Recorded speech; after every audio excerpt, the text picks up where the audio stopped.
एक मंदिर ऐसा भी जहां चढ़ाया जाता है सिगरेट का भोग।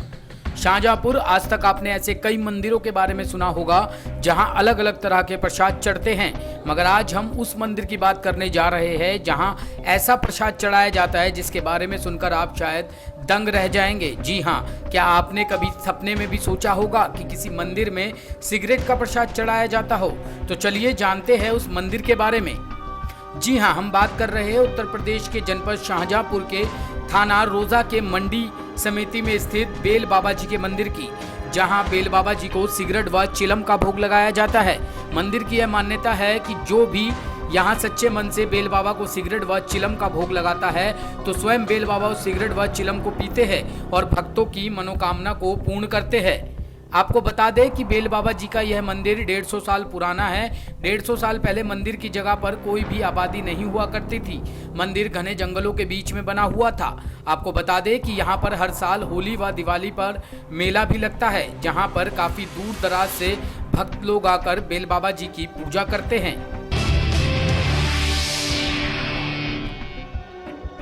शाहजहांपुर में रेलवे कर्मियों को पीटने का वीडियो हुआ वायरल। ग्रामीणों द्वारा रेलवे की पटरी पर करने को लेकर हुआ विवाद। गांव के लोगों ने रेलवे कर्मचारियों के साथ मारपीट की और साथ ही तोड़फोड़ भी की। पुलिस ने हमलावरों के खिलाफ मुकदमा दर्ज कर लिया है। पिटाई का यह वीडियो सोशल मीडिया पर खूब वायरल हो रहा है। थाना तिलहर क्षेत्र के बहादुर हाल्ट की यह घटना है।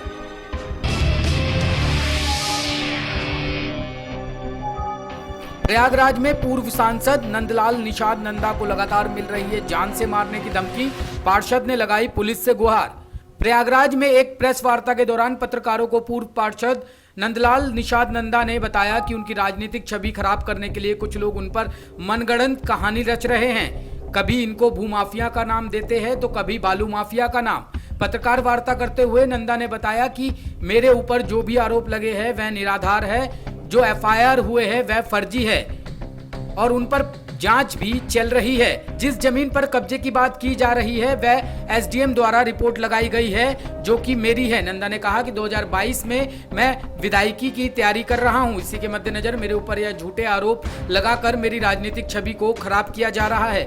बीते दिनों मुझे रास्ते में रोककर मुझसे रंगदारी मांगी गई, जिसकी सूचना मैंने पुलिस को दे दी है। मैं गरीबों की जमीन बचाने के लिए आगे आता हूं, जिस कारण यह सारी गलत आरोप मेरे ऊपर मढ़े जा रहे हैं।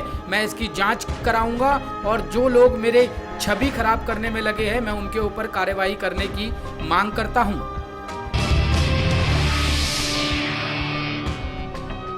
कैंट थाना क्षेत्र के बेली गांव में बाहुबली अतीक के करीबी अरशद के घर पर चला बुलडोजर। महिलाओं ने किया विरोध। प्रयागराज के कैंट थाना क्षेत्र के अंतर्गत बेली गांव में बाहुबली नेता पूर्व सांसद अतीक अहमद के करीबी अरशद और राशिद के घर गिराने पहुंचे पीडीए टीम। वहीं पीडीए के जोनल अधिकारी आलोक कुमार पांडे के अनुसार बेली गांव के रहने वाले राशिद और अरशद ने राजकीय स्थान की 10 विश्वा जमीन पर कब्जा किया है।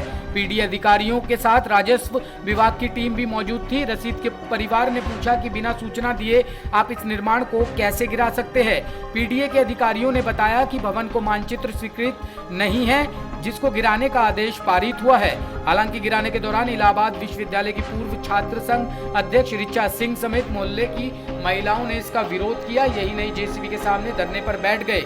सपा की पूर्व प्रवक्ता ऋचा सिंह की पीडीए प्रशासन पुलिस प्रशासन बहस होती रही। वहीं ऋचा सिंह ने कहा कि उत्तर प्रदेश सरकार के अनुसार जियो पास किया गया है। किसी भी निर्माण को गिराने से पहले उसको समय दिया जाए। मानचित्र स्वीकृत नहीं है तो आप नोटिस जारी कर जुर्माना लगाए। भवन स्वामी को वक्त दिया जाए जिससे कि वह नक्शे को विपरीत तरीके से करा सके। इस दौरान ऋचा सिंह, आदिल हमजा, मंजू पाठक समेत दर्जन भर लोग घर के आगे धरने पर बैठ गए। हंगामा बढ़ते देख पुलिस ने सभी को गिरफ्तार कर लिया। सिविल लाइन थाना भेज दिया गया, तब जाके कार्रवाई शुरू की गई। हालांकि शाम हो जाने के कारण पूरी कार्रवाई नहीं की जा सकी। बचे हुए निर्माण को अगले दिन गिराकर उसकी कार्रवाई की जाएगी। प्रयागराज सुल्तान बदले या सल्तनत, हम नहीं बदलेंगे। जी हां, ये महज पंक्ति नहीं बल्कि सरकारी कर्मियों के दिलों में छिपी एक सोच है जो सीधे तौर पर नगर निगम पर लागू होती है। प्रदेश में सत्ता परिवर्तन के बाद हालात में बदलाव दिखा, लेकिन कुछ महकमों की तंद्रा टूटने का नाम नहीं ले रही है। नगर निगम इनमें सबसे अव्वल है। नीमसराय के पास केंद्राचाल से सटे नाले में एक गाय समा गई, लेकिन अफसरों के फोन उठे ही नहीं। स्थानीय लोग और पार्षदों ने भागदौड़ की और उसकी मेहनत से गाय को निकाला जा सका। नीमसराय केंद्राचाल क्षेत्र है के पास जहां आवारा पशुओं का विचरण होता रहता है, यही नाले में चरते हुए एक गाय गिर गई।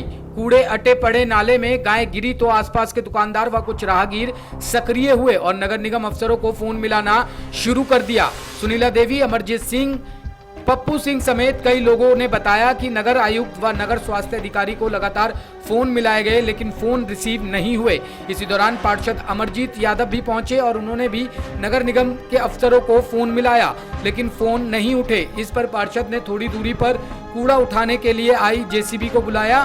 क्षेत्रीय लोगों ने रस्सी के फंदे बनाए और नाले में उतरकर गाय के पैरों में फंसाए और जेसीबी के जरिए गाय को बाहर निकाला गया। दूसरी ओर महापौर अभिलाषा नंदी गुप्ता ने कहा कि अफसरों का फोन नहीं उठना गंभीर समस्या, इस बारे में उन्हें हिदायत दी जाएगी।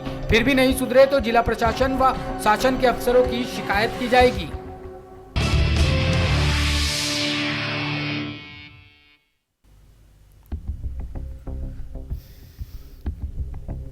मानसिक रोगों को ना समझे पागलपन। मानसिक रोग कोई पागलपन नहीं है। कई बार लोगों को पता ही नहीं चल पाता कि वह इस बीमारी का शिकार है।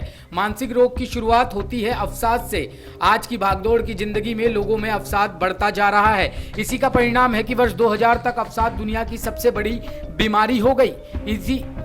इन्हीं सब मुद्दों पर मानसिक चिकित्सा विभाग के मनोरोग विशेषज्ञ डॉक्टर अजय कुमार सिंह ने बताया कि तनाव या स्ट्रेस से हर व्यक्ति जूझता है। यह हमारे मन से संबंधित रोग होता है। हमारी मनस्थिति एवं बाहरी परिस्थिति के बीच असंतुलन एवं सामंजस्य न बनने के कारण तनाव उत्पन्न होता है। तनाव के कारण व्यक्ति में अनेक मनोविकार पैदा होते हैं। वह हमेशा अशांत एवं अस्थिर रहता है। तनाव एक द्वंद्व की तरह है जो व्यक्ति के मन एवं भावनाओं में अस्थिरता पैदा करता है। तनाव से ग्रस्त व्यक्ति कभी भी किसी भी काम में एकाग्र नहीं हो पाता, जिससे उसकी कार्यक्षमता पर नकारात्मक प्रभाव पड़ता है। सामान्य दिनचर्या में थोड़ी मात्रा में तनाव होना परेशान होने की बात नहीं है, क्योंकि इतना तनाव सामान्य व्यक्तित्व के विकास के लिए आवश्यक होता है, परंतु यह यदि हमारे भावनात्मक और शारीरिक जीवन का हिस्सा बन जाए तो यह खतरनाक साबित हो सकता है। थोड़ी मात्रा में तनाव या स्ट्रेस होना हमारे जीवन का एक हिस्सा होता है। यह कभी कभी फायदेमंद भी होता है। जैसे किसी कार्य को करने के लिए हम स्वयं को हल्के दबाव में महसूस करते हैं, जिससे कि हम अपने कार्य को अच्छी तरह से कर पाते हैं और कार्य करते वक्त उत्साह भी बना रहता है। परंतु जब यह तनाव अधिक और अनियंत्रित हो जाता है तो यह हमारे मस्तिष्क और शरीर पर नकारात्मक प्रभाव डालता है और यह कब अवसाद में बदल जाता है व्यक्ति को पता नहीं चलता। डिप्रेशन उस व्यक्ति को होता है जो हमेशा तनाव में रहता है। प्रायः व्यक्ति जिस चीज के प्रति डरता है या जिस स्थिति पर उसका नियंत्रण नहीं रहता वह तनाव महसूस करने लगता है, जिस कारण उसके ऊपर एक दबाव बनने लगता है। अगर व्यक्ति लंबे समय तक इन परिस्थिति में रहता है तो धीरे धीरे वह तनावग्रस्त जीवन जीने की पद्धति का आदी हो जाता है।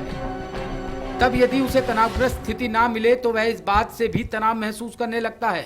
यह अवसाद होने की प्रारंभिक स्थिति होती है। अवसाद एक मानसिक स्वास्थ्य विकार होता है जो कुछ दिनों की समस्या ना होकर एक लंबी बीमारी होती है। विश्व स्वास्थ्य संगठन के अनुसार अवसाद दुनिया भर में होने वाली सबसे सामान्य बीमारी है। विश्व में लगभग 350 मिलियन लोग अवसाद से प्रभावित होते हैं। अवसाद जैसे ही एक और समस्या हमारे जीवन में होती है, हमारे मूड का उतार चढ़ाव, जिन्हें मूड स्विंग भी कहा जाता है, परंतु यह अवसाद से अलग होता है। सभी लोग अपने सामान्य जीवन में मूड स्विंग का अनुभव करते हैं। यह कुछ लोगों में कम और कुछ लोगों में थोड़ा ज्यादा देखा जाता है, परंतु यह अवसाद की श्रेणी में नहीं आता। हमारे दैनिक जीवन के प्रति हमारी अस्थायी भावुक प्रतिक्रियाएं मूड स्विंग के अंतर्गत आती है, लेकिन यही अस्थायी अवसाद में परिवर्तित हो सकता है।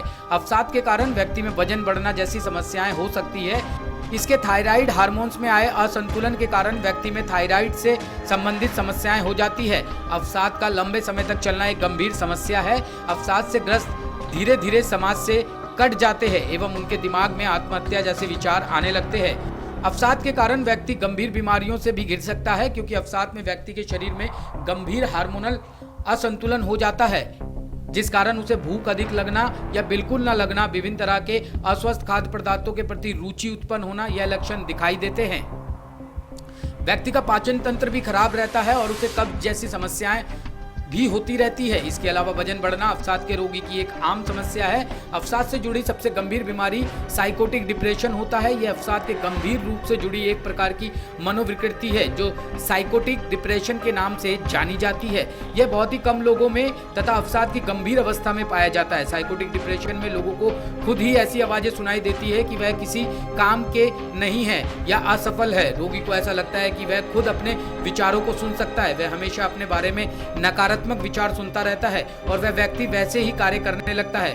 वह बहुत जल्दी व्याकुल हो जाता है और आसान चीजें करने में भी बहुत वक्त लगाता है। उसे लगातार ऐसी चीजें सुनाई और दिखाई देती है जो असल में नहीं होती। इन रोगियों में आत्महत्या करने की प्रवृत्ति भी ज्यादा होती है।